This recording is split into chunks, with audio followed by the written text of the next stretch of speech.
Welcome back, gang, to Black Myth Wukong. If you remember the last time I was here, I was fucking a big bad bitch, and we all know what's Big Baby, and we all know what he's like. But neither here nor there. We are here now to relive these moments in Chapter 1, and more so, to be more specific, my top 5 endeavors, my top 5 bosses in Chapter 1, because my journey in the West was long and tedious, but I like to break it back down chapter by chapter, giving you my top 5 bosses from the weakest to the strongest. So sit back and enjoy the damn show.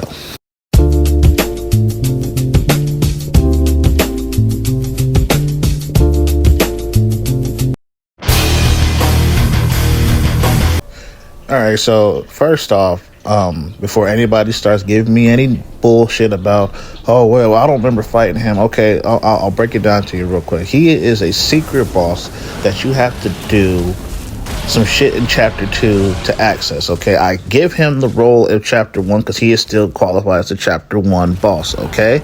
He's a part of a whole storyline, or not say storyline, but a sub-quest that I recommend everybody do.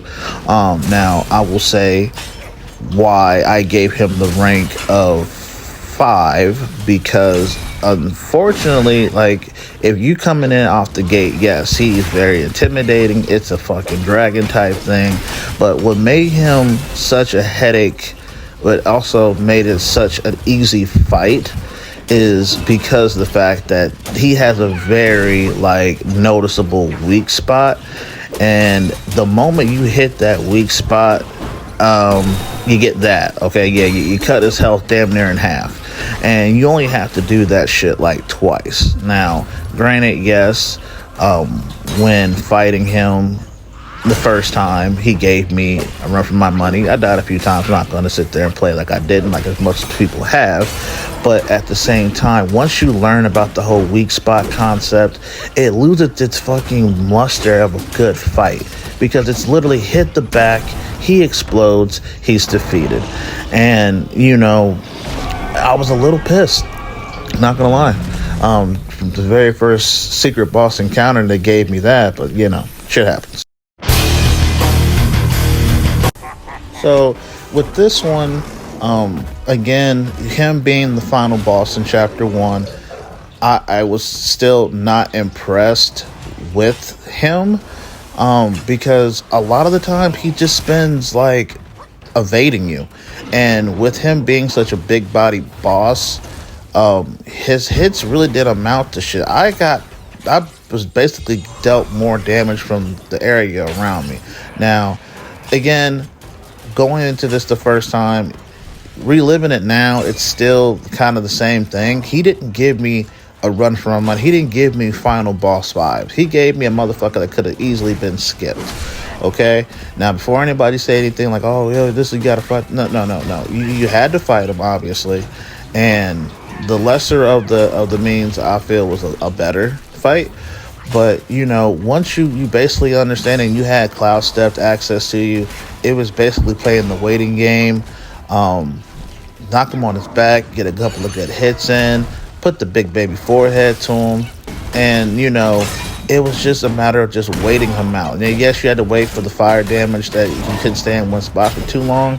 But again, as long as you kept the pressure on him and you stay out of his weird ass combos, which he doesn't really throw too many of. He just likes to throw his big body ass on you. You freeze him, lay combos on him, you put him on his back, rinse and repeat. And that is literally the schematics to this guy.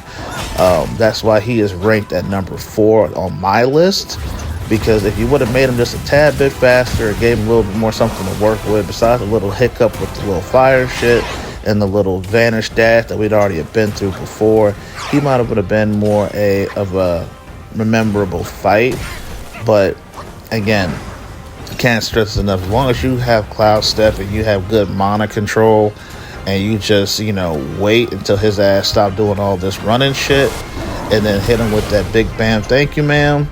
Besides that one hit that actually hurt, which I could have probably avoided, but I was bullshitting. But once you've done all that, like you can see, I was playing with them, charge his shit up, and knick-knack, it was done. Now, before anybody say anything, there's a reason why he's even on this list. Now, I'm pretty sure we all can attest why. He was a very optional boss. He was minding his own damn business. But it was the fact that we got him so early into the game. And even though he doesn't really lay combos out, his whole design isn't that bad. He can be knocked down. You can put him on his back and put some damage into him. But it was the fact that he had such, like, big area pulls of damage that he could do so early in the game. Like, that shit that can hit you from across the map, and because you never fought across anything like that's what caused such a headache. But Big Baby had it coming just for that reason, for giving us such a hard time in the beginning. So the ass beating he took was well justified, because at the end of the day, you put a boss in here that didn't need any intros, no big wide areas of attack, but the man can do damage across the entire map, shoot wind at you, do his big ass forehead at you, but yet you reward was one of the best summons.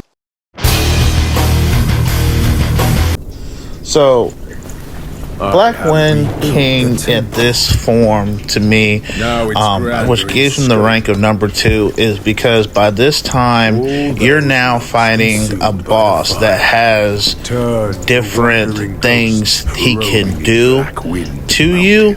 And it is really a point where now you're in a fight where you are dealing with a boss who's not just going to throw weight on you, that's not going to need a whole bunch of shit like to do to you. He's coming at you with that staff, and he's coming at you with some combat. So with this fight in particular, you couldn't just come at him with pure strength. You had to actually learn his combos, learn his moveset, get your dodges and shit going, and really pick your fight.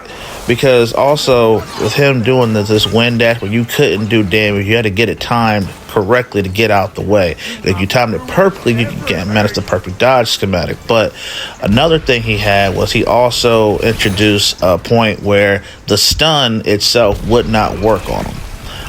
He would just fade right out of it, and for me, especially in the beginning, that worried me, because a lot of us, we relied on the stun to give us a little bit of momentum to charge something up or heal or getting a couple extra hits in. But there were parts in him where you could not stun him. Now, yes, I learned his stuns and be able to do it, but he wasn't somebody that was easy. It took me a while to get him down, learn him out, and then just apply that pressure.